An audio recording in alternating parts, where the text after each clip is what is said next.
mystery he lavishes on us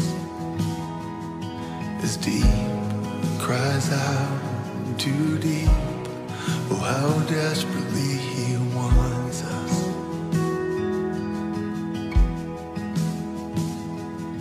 The things of earth stand next to him like a candle to the sun.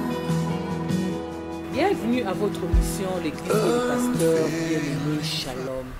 Comme vous le savez, cette émission, c'est une émission qui reçoit des hommes de Dieu. Au Baleka et Belé Nakati à Plateau Nabiso, avec qui nous avons beaucoup appris, nous avons beaucoup affirmé notre foi. Et les loto épée auprès d'un grand homme de Dieu, un éminent homme de Dieu que je vais recevoir bientôt pour vous. Mais avant toute chose, nous avons que cette émission, comme vous voyez bien, les alliés espace Oyo. Et Pessamena Bino, les ministres de Dieu, hein, les hommes de Dieu, les hommes de ministère, tout le monde qui est dans l'église, le pasteur est fidèle. Et Pessamena Bino pour venir exprimer et pourquoi pas faire passer aussi vos messages qui sont à l'église, vos séminaires, vos croisades, en tout cas des programmes de prière. L'espace est là pour venir aussi véhiculer votre message. Encore une fois, shalom. Bon, je m'avais avant d'entrer, de recevoir mon invité, parler d'un programme qui se passe à l'église bénie des dieux sur l'avenue Kivu, la numéro 3, avec le pasteur Ernest Mongou. Il y a 10 jours, 10 grandes journées de déclaration et délivrance qui est sur l'avenue Kivu, la numéro 3 à Kitambo, qui a commencé depuis le lundi et qui prendra fin ce mercredi.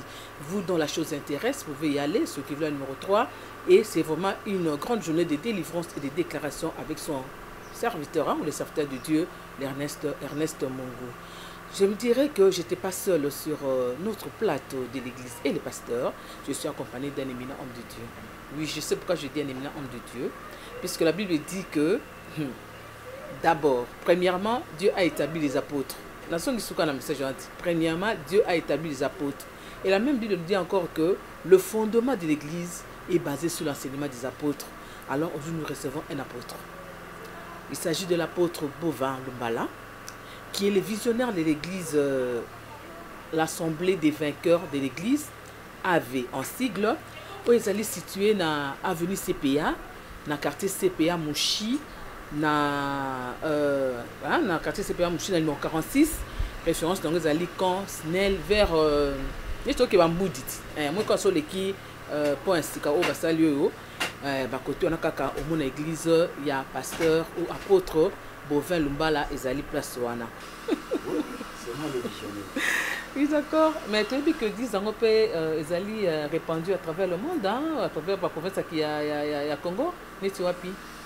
Tout ça, dans le Lubumbashi, dans Bujimaï, dans Kananga, dans Goma, dans Kananga, tout ça, dans Moka, dans la Bisoto divisée, la province éclesiastique. Ok. Dans Sankuru. Dans la Kasai, hein? Oui, oui. Awa na Kinshasa, Tozali, Libanda Mboka, Tozali, en Afrique du Sud, il y a déjà des activités, et puis en Belgique, il y a l'intercession. Moi, je vais encore apôtre Bovin Lumbala Chambouille. Mais je ne sais pas quand on parle de l'apôtre Bovin Lumbala Chambouille. Qui est-il? On dit que la personne se connaît mieux elle-même, ou bien soi-même, bien que ce soit qui il est. Un homme qui a reçu l'appel de Dieu, le mandat de Dieu. C'est un homme qui a commencé avec Dieu dans sa jeunesse. Il a été encadré, il a un père. L'apôtre Bovin Lumbala ne s'est pas autoproclamé, mais il a grandi au pied d'un homme de Dieu, mon père spirituel. D'ailleurs, il est ici à Masangambila. Ok, ici à Kinshasa. Ici à Kinshasa, à Masangambila, il s'appelle Baga Odema. Il est le jeune frère à l'apôtre Haïdi Nabala. Ok. Moi, je crois que c'était un nom nigérien. Non, Baga Odema. Baga Odema, c'est un Congolais, le jeune frère à l'apôtre Haïdi Nabala. Donc, vous êtes les descendants d'Haïdi Nabala? Je suis le descendant d'Haïdi Nabala. Mais pourquoi nous sommes dans un Oui, mais Nakati Alibota, papa abotaka bana bana bazali wana esengo ya papa eza komona bana bakoli bakomi mpe baresponsable sikoyo ntango tokolaki nzambe amonaki kete il faut tosalela ye mpe mosala na mission mosusu oyo akopesa biso oyo ezali kaka ya sango malamu.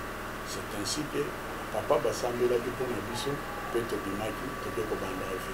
Et c'est vrai que le bic est le père spirituel na Azali, Azana Masangambila na Monga Flakuna, mais ton l'apôtre Bovin, comment avez-vous reçu le Seigneur? Vous avez un parcours. C'est pas que il y a des cas mais yo mo vraiment expérience na Yesu ezari ndengeni. Uyamba Yesu ndeni bien que moi na mkie oui, mo yamba ndengeni. Kobanda na kimwana. Na yembi na malaika, église Nzambe malamu. Asali misale belé na église Nzambe malamu, azalaki protocole, nasala intercession, na yemba pe elongo na ngai na malaika, on appelait ça malaika lekodim. Okay. Malaika na longwe na kotaki na chorale écho de l'évangile. Tozalaki na chorale wana na Lubumbashi, bambule leki na ekomi retrouver en Bujimai vers 2000 de bakonsakaki ngai mais nazalaki kaka na mosala nazwaki bateme na ngai naza mwana nazwi bateme na 84 alors parce que nabotami babote na ngai bazalaki bampaka na kati ya lingomba Nzambe malamu et c'est ce qui a fait que nakoli na kati ya vent wana et puis Kolobake Mukolo Songolo oh mais que je l'ai reçu le pasteur même l'a dit hein, celui qui l'a reçu comme Seigneur oui ngai déjà na kati ya libota tokoli na makambo ya Nzambe wana na makolo ya basali na Nzambe nayebi kaka ke na 84 nazwaki décision ya kondimela Yesu lokola mokonzi mpe mobikisi na ngai lors ya baptême na ngai mais continuité na ngai jusqu'aujourd'hui nazali kaka na makambo ya Nzambe. Amen, amen. En tout cas, apôtre Bovin, je crois qui parcourt hein, puisque c'est vrai qu'on peut être aujourd'hui homme de Dieu, on peut être aujourd'hui chrétien, mais si on ne fait pas la rencontre avec le Seigneur, ils ont vraiment na impacté dans la vie. Il faut d'abord commencer par reconnaître ces dieux là comme Seigneur Sauveur pour la vie, non peut ça impacter. Obi que obi sous que obi votre père spirituel Azali. C'est quand on a eba obi que il t'a consacré que apôtre. Mais comment il a reconnu à vous cet apostolat pour savoir que vous êtes apôtre en 89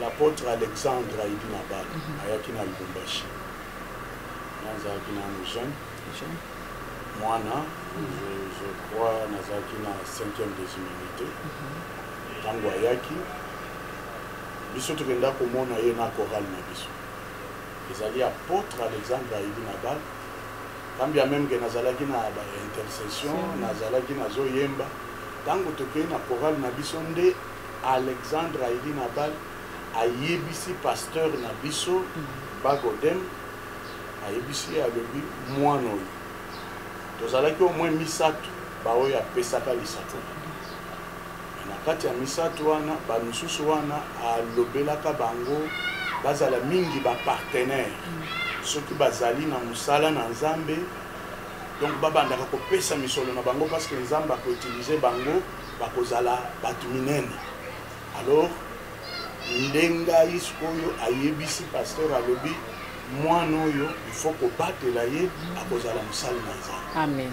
Et déjà à partir wana nde papa récupéra ngai na tikala et kosala ke na 90 na longwe na kei mpona kotanga université na Bujumbura alors naye kozonga na Congo naye kozonga na Congo ba 94 nazongi Mbujimai mais esengo na ngai na kati ya makambo wana ekomaki ete déjà na Mbujimai nazalaki na bapasteur mosusu ezalaki lisusu pasteur parce que ye asi alongaki Lubumbashi akomaki awa na Kinshasa et à cette époque là azalaki inspecteur général ya bapasteur na Nzambe malamu donc oyo azali kotala bapasteur nyonso alors c'est à cette époque là esengo na ngai ezali ete mutu oyo balakisaka epai ya fe aidi na bal alakisi ye ke aza mosali na nzambe il faut koencadre ye mpe abandi koencadre ngai le jour ya kokonsacre ngai nzambe asali ete mutu wana azala wana atielanga loboko. Amen. On a accomplissement. Hein? Accomplissement. Donc de 89 à 2000. 11 ans, mais nzambe asali que le 9 juillet 2000, Nkolo Oyo, il fallait bachanga mafuta, yé papa, azalaki wana, payenda assemblée la kipona nga. Il assemblée la kipona yo, mais na baki na début d'introduction on a bien dit que le fondement de l'église est basé hein, sur les apôtres. Vous êtes un apôtre. Alors tu as un message nous en pour l'église. Na yebite celui apôtre pour un message hein, pour nous rababi que ba prophète pour un message. Ba pasteur bazan mais est-ce que apôtre pour un message? Au maza ba pasteur bi qui est apôtre, voici le message que vous allez amener devant mon peuple. Oui. Est-ce qu'il y a un message? Oui, j'ai un message. J'ai toujours prêché selon Oyonzambe Atiana Katinangai. La crainte de Dieu paye. La crainte de Dieu paye. Celui qui marche dans la crainte de Dieu, tôt ou tard, il vivra ses promesses, il sera récompensé. Celui qui marche dans la crainte de Dieu, il ne sera jamais déçu. Mon grand message, je prêche sur la crainte de Dieu. Mais une crainte aux la prospérité, aux la mariage, aux la recevité. La crainte, vous savez que c'est un message que le chrétien digère mal, hein? Crainte de Dieu. Dans un moment où vraiment. Vous savez, quand nous disons que la crainte de Dieu paye, ça paye le mariage, ça paye l'élévation, ça paye l'abondance, ça paye les voyages. Tu vois? Tout le mariage, le voyage, la stabilité, ce sont les retombées de la crainte de Dieu. C'est quoi vraiment la crainte de Dieu, apôtre? L'obéissance à la parole de Dieu.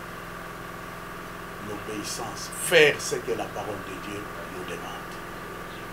Ne pas sortir, ne pas aller à l'encontre de la parole de Dieu. Rester dans l'ainsi dit l'Éternel. Et votre message depuis votre consécration, votre appel, est-ce que identique au Kenya de côté au Caracarawana? Puisque tout à peu la vicissitude de la vie, hein, la vie a changé, le besoin qui bien, le lot la crainte, caca.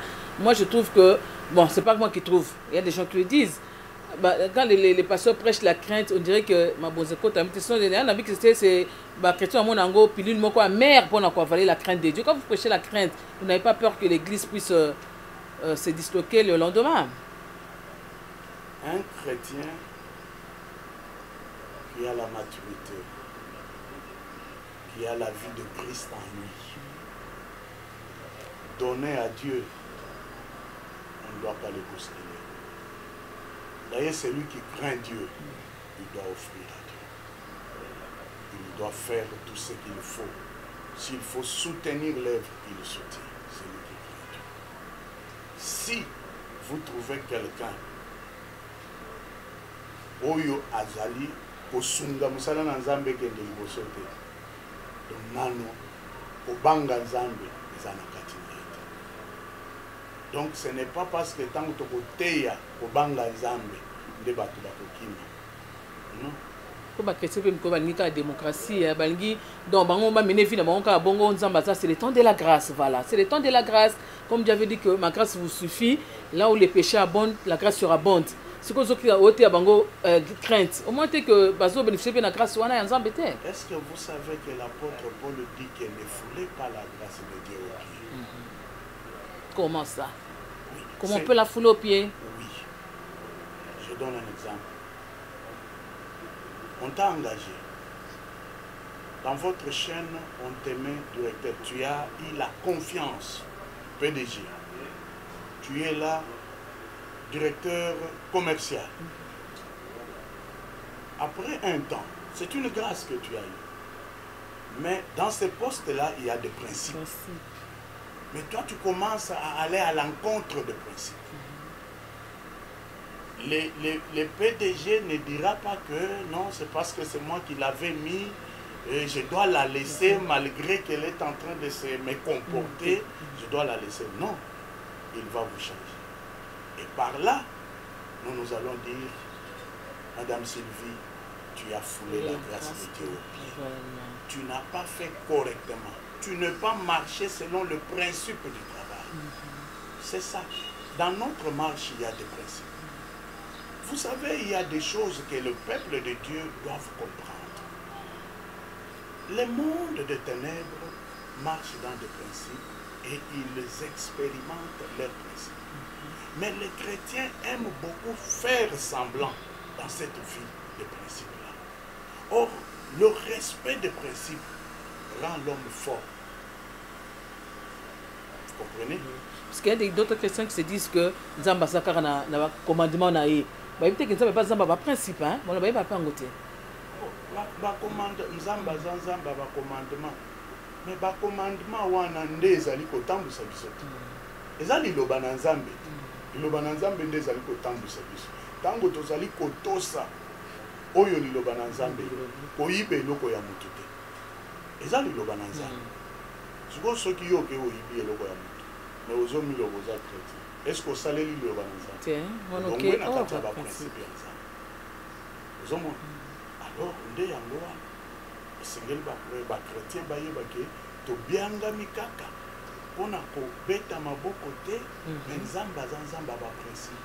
Ntango ozotikala na kati na baprincipe na ye okokutana na fidélité na ye. Parce que vous savez, Dieu est fidèle. Il est fidèle envers qui? Envers nous? Envers sa parole, hein? Envers sa parole. Vous comprenez? Envers sa parole. Et nous, nous sommes les bénéficiaires des retombées de la fidélité de Dieu. Quand il se rappelle à sa parole, il dit, je vais l'accomplir. Hébreu dit ça. C'est lui qui a fait la promesse est fidèle. Vous comprenez? Donc, quand il est fidèle à sa parole, maintenant il y a les retombées, les faisabilités. Et ce sont ces faisabilités-là qui nous profitent. Vous comprenez? Oui. C'est ça. Donc, quelqu'un qui ne sait pas, qui peut dire, je suis dans le temps de la grâce, mais qui n'est pas dans le principe de Dieu, il est en train de fouler la grâce. Oui, c'est vrai, il est en train de fouler la grâce de Dieu au pied, comme l'apôtre Bovin Lumba, la chambre, il nous dit. Mais nous sommes là, vous venez nous joindre maintenant, c'est l'émission L'Église et les pasteurs. Nous recevons l'apôtre Bovin Lumba, là, qui est le visionnaire de l'Église, qui est le visionnaire de l'Assemblée des vainqueurs de l'Église AV, où ils allaient situer dans 46 avenue CPA, dans le quartier CPA Mouchi, référence Nango Consnel. Kuna na Galima, kuna des places Azali. Ils ont Galima, Monga Fula, Galima. Non, il n'y a pas de choses à Monga Fula, voilà, Monga Fula, il va en bouder. Juste ceux qui ont participé au commune à Monga Fula. Ok. Alors, apôtre Bovin, Tongito Yeba, qu'est-ce que vous avez déjà fait pour le Seigneur dans votre ministère, dans votre parcours ministériel? Vous avez écrit des livres pour nous, pour bénéficier de la grâce aux Anango, ou bien vous avez dû organiser des grands séminaires, des grandes croisades? Comment on a eu pour débuter? Ouvrage, jusque-là, nous avons mis ouvrage que nous avons dépliant, nous avons expliquer Assemblée de vainqueurs de l'Église, nous allons copier ça par principe, nous allons là, la Bible, la croisade, la action, la convention, prochainement, tu quittes l'église, tu as une image, et les cas, la prochaine émission, mais il y a quand même tout le mélange. Le fondement de l'église est basé sur l'enseignement des apôtres. Ce sont les apôtres qui font ce que l'église est vendue. Parce que quand on parle du fondement, tout le monde a vraiment beaucoup à l'église. Mais na ozali ba doctrine na éviter vous en tant qu'un apôtre quand on parle de doctrine les alinini quand des biso to ba bandi bikeono biso doctrine so ta so fularte biso doctrine so ta pantalon te biso doctrine so ta ta bloc mikusete ndi yango ba doctrine o biso ba kete to ebito ba doctrine za mususu apôtre doctrine ezali liloba na Nzambe kosalela liloba na Nzambe kotosa liloba na Nzambe kotambola Nakati ya Liloba na Nzambe.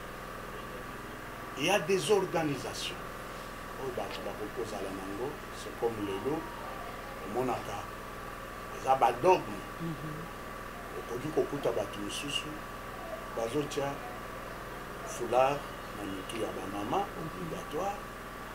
Moi j'appelle ça organisation na bango. Interne na bango. Interne na bango. Parce que ce n'est pas mutu soki a tie foulard te, soki a sambeli Nzambe. Oyoka ete. Nzamba koyoka te. Mais on est seul au batang, c'est peut-être de la mikepe. Oui, oui. Mais tant qu'on poli ou expérimenté, on va trouver que Nzamba zo salami. Azo yo, azo ek exorcepe. Vous comprenez? Nzamba zo yo. Oyebi, pour mieux comprendre les principes, les alliés na batu mususu bakanisaka ke Nzamba azali ya bango moko. Eza erreur monene. Nzambe mutu akoki komi approprier ye te, mais Nzambe azali Nzambe ya baoyo bazali kotosa ye. Amen. Zomona. Il y a mon que l'obéissance vaut mieux que le sacrifice. Oui. Hein? Alors, sikoyo mouchoir de tête, pauvre ya pantalon, tout ça, biloko nyonso wana, mais eza yango nde doctrine te. Mais doctrine oyo tozali nango ezali liloba ya Yesu. Kondimela Yesu azala mokonzi kosalela oyo liloba na Nzambe elobi. Oyo liloba na Nzambe nde doctrine oyo ngai na ye natosa liloba na Nzambe. Oyo biloko mosusu etikali oyo parce que moi je connais des femmes qui s'habillent en pantalon et bazana kobanga Nzambe makasi. Okuta mususu azolata maputa azobanga Nzambe te. Okuta mususu azana fleur azana Nzambe te. Mais mususu azana fleur te azobelela Nzambe Nzambe azokita. Ozomona. Alors ezali ba organisation. Pe ezali na biloko mususu lelo moyen bato ba changer yango ezate. Tellement que si umeli basi ba yebisa bato.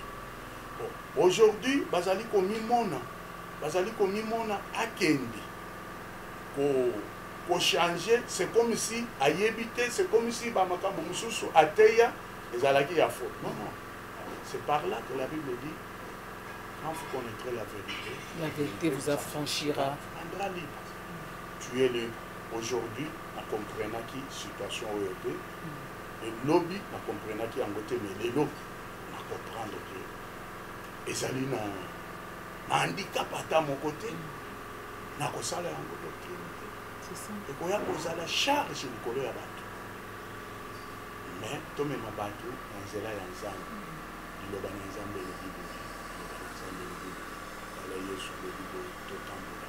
C'est ce qui est très important. Oui, quand la Bible dit que le fondement de l'Église est basé sur les apôtres, donc il y a un rôle d'apôtre dans l'Église. Je ne veux pas seulement poser la question de savoir qui est un apôtre. Hein, si on veut pas expliquer, mais tout à fait que non, le rôle vraiment d'apôtre dans l'Église des Alinini. Quand ils vont pas de fondement, le rôle d'apôtre dans l'Église des Alinini. Qu'est-ce que l'apôtre peut apporter comme un plus dans cette Église? Un apôtre, c'est un envoyé. Lorsque nous parlons de l'envoyé, nous voyons la mission. Dieu donne une mission. Et là, je vais rentrer pour vous dire que chaque personne a une mission dans l'œuvre de Dieu, selon les dons et les capacités pour les embâtir. Maintenant, lorsque nous parlons de fondement sur les apôtres, je pense que Christ, en laissant l'Église, il a laissé entre les mains des apôtres. C'est les apôtres qui ont travaillé pour que l'évangile puisse se répandre et arriver à nous. Et un apôtre, lorsqu'il reçoit son appel, il doit avoir une mission de faire répandre l'évangile partout, selon les moyens et les capacités que le Seigneur peut mettre. Et implanter des églises. Implanter des églises. Les moyens et les capacités que le Seigneur peut mettre à sa disposition. Voilà. Et veiller pour qu'il n'y ait pas dérapage. Voilà. Veillez pour qu'il n'y ait pas de dérapage dans l'évangile. Dans l'évangile, dans les églises aussi, hein? Oui, mais quand nous parlons de l'évangile, l'église est basée sur l'évangile. Mais les lois apôtres Bovin, il y a beaucoup d'abus hein, dans cette église. En tant que bino apôtre, en tant que bino, je dis bino, je parle de vous, hein? Oui. Parce que Nabi bino na lingala, non, vous vraiment, oui, vous personnellement. Oui. Je suis du corps. Oui, en tant que vous apôtre, naba bu aux quand c'est église, tout le monde même à niveau il y a comment est-ce que la prophétie est ça que diviser ma famille, comment est-ce que la délivrance est côté, comment bien on surnaturel. Ozo mon ambi c'est bimina likola mutu et le côté qui spirituellement charnellement tout le monde en église en tant que bino apôtre et le on boza ko sala pour na ko obien mobi dérapage pour na ko arrêter pour dérapage dans cette église. Il est difficile pour na ko arrêter dérapage. Comment ça? C'est très difficile. Pourquoi très difficile? Parce que l'État congolais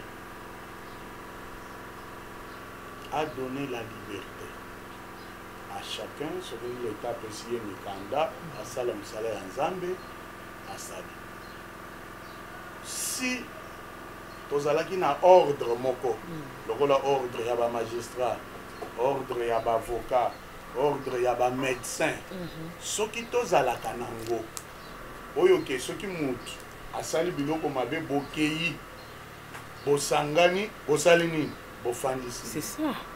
Mais nakati yaba église eloko wana ezalité. Donc chacun est libre selon la révélation oyo ya poki ko mona ndenge ya komemela yango azali libre. Donc il est difficile de corriger certaines choses à l'église. Il est très difficile parce que chacun travaille chez lui. Donc c'est pratiquement difficile, mais chacun. Il y a des questions que tu me poses, je parle. Le Saint-Esprit aidant,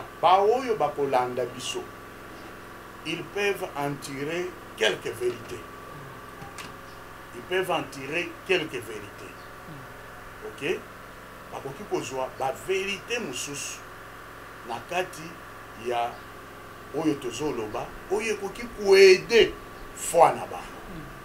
Et c'est par là, ce qui a coûté et pas inabango, peut-être moins dérapage des alliés, à Koki Koluka, peut-être repositionnement moko pour que Azala Nakati a vérité. Mais Kokendelelo ko interpeller un pasteur, que tu as fait ça, ce n'est pas bon, ou nous te suspendons, ou nous faisons. C'est très difficile. Mais on a pas besoin de soucier à Manzambete, puisque la Bible dit que c'est vous qui veillez sur nos âmes. Hébreux 13, 17 et le biango, que c'est vous les hommes de Dieu qui veillez sur nos âmes. Sauf qu'il y a déjà un pasteur qui dérape comme ça, pour qu'on puisse savoir ah maman, tout bon sort à on a vraiment lobby. Est-ce que ceci n'a pas été? L'église primitive, les gens qu'on prêchait, ils avaient le temps de poser des questions. Tu vois? Moi, j'ai mon église, je reçois. Je ne reçois pas seulement pour prier aux gens, mais je dis aux fidèles, si vous avez des troubles sur un verset, venez, on doit partager. Oui, si vous n'avez pas bien compris quand j'ai prêché. Oui, venez, on va partager. Mais bien, le pasteur peut beaucoup, hein? Là, je n'ai pas pasteur, on a un apôtre. Nous, pasteur beaucoup, que quand tu parles là devant votre prêchoir, ozo ba izakara yango. Donc, tu as contredire en autre. Mais quand vous me dites que vous le faites, c'est vraiment quelque chose à encourager, hein? Non, quelque chose à encourager. Dans les droits du Père, quand je parle, je suis la personne la mieux positionnée pour amener ce peuple-là à la vérité. Cela ne m'empêche pas à recevoir des questions. Parce que la compréhension, il y a des capacités à battre. Il y a des licenciés, il y a des gradués, il y a des diplômés. Il y a même ceux qui n'ont pas étudié. Hein? Il y a ceux qui n'ont pas étudié. Au lobby, bangonyo so bakozala aperçu moi jo yeso mutuna mutazo yoka mandenge na ye maintenant na niveau na ye wana akoya poser question makolimbolela ye Déjà, quand il vient là, je sais son niveau et je fais parler. Dans le niveau, pour que ayoka lai. C'est très important. Maintenant, bandimi yango zoloba. Basala kaba effort. Il y a pour maîtriser le bananzambe. Pour méditer yango. Pour na kozua bisika nini akoki ko poser des questions.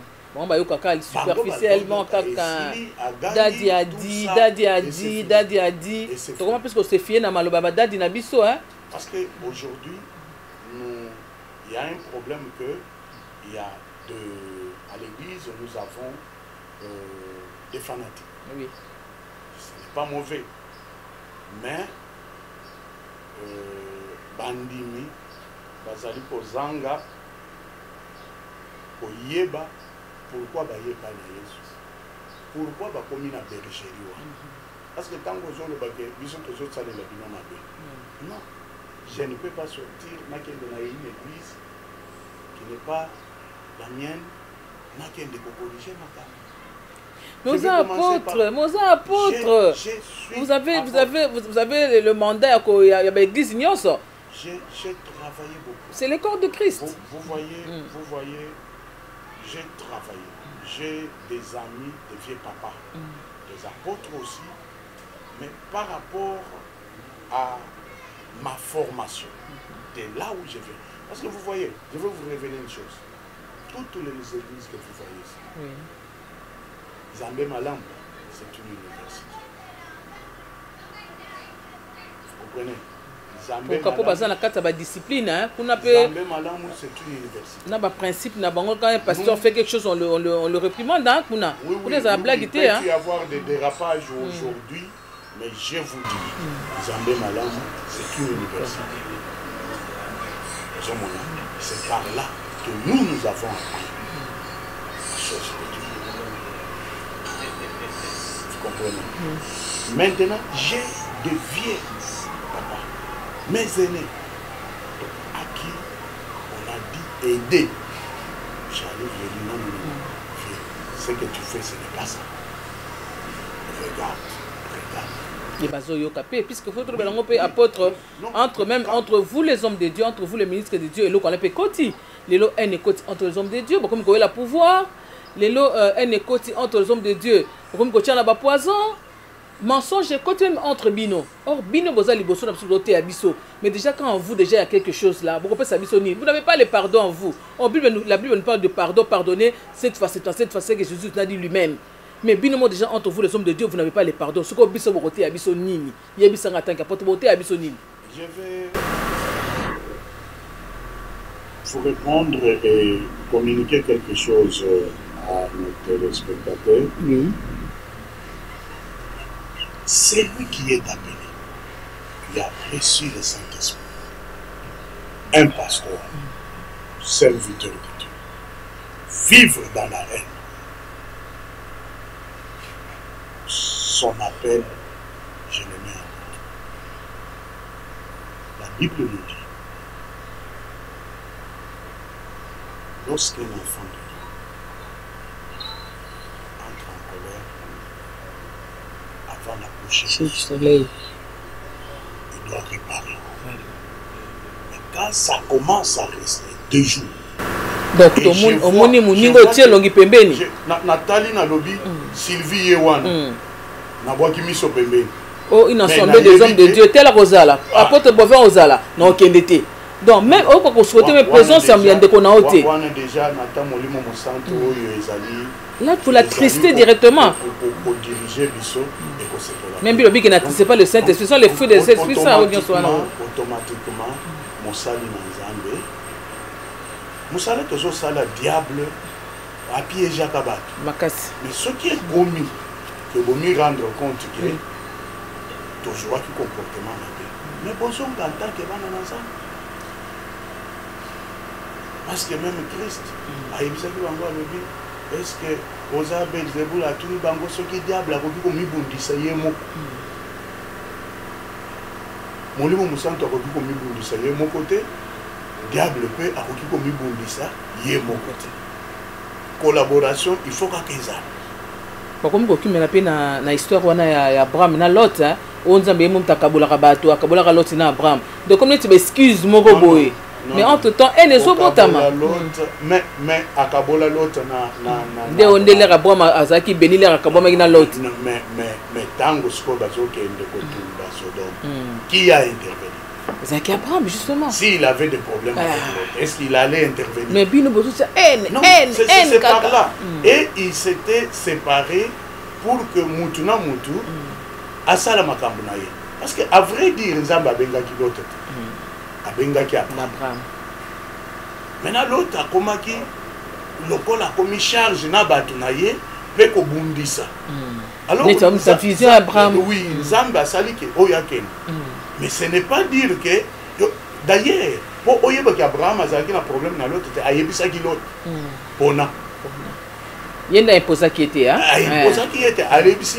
pona donc ce qui yoko pona ya bien oyeko tikala wana ngana kokele parce que ayebaki il était qui alors mais tango danger comme la kilo Abraham a intervenu c'est parce qu'il n'y avait pas de problème mais ce qu'il est là comme bon donc même appel et ça lui mise en doute apôtre Bovin Lumbala Chambouilly toujours continuer hein toujours continuer dans la réflexion surtout de côté où est l'église et les pasteurs c'est une émission l'église et les pasteurs on parle au pasteur on parle aussi à l'église c'est quand même que tout le monde a édifié dans dengue naïe tout toujours quand la gâte le banzambe même Jésus lui-même l'air ayaka dans temple à côté va sauter comme pigeon va sauter comme commerce côté Jésus a silikaka à panzaka alors baka que la maison de son père c'est une maison de prière et là comme sauter mais les autres sont là que bino ba homme de Dieu vous transformer ba prêcheur na bino na bloc comme sous et comme net ba tribune politique et comme ba tribune ya ba règlement des comptes et comme ba tribune ya ba poisson kaka bino mo konde bo côté ici feu étrangement la katina église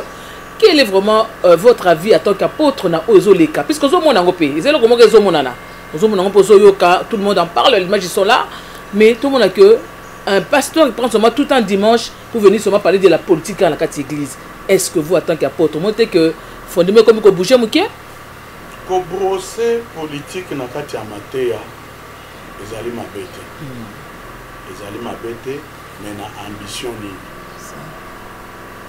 zomona ambition nini parce que na kati ya église tozana ba politicien makambo ekoki kosalema na kati na politique nakoki koya na kati parce que même dans la Bible il y avait des politiciens nakoki koya na exemple wana pona ko essayer ko recadrer pe bango pe ko pesa information réelle vraie et pas ya bana naza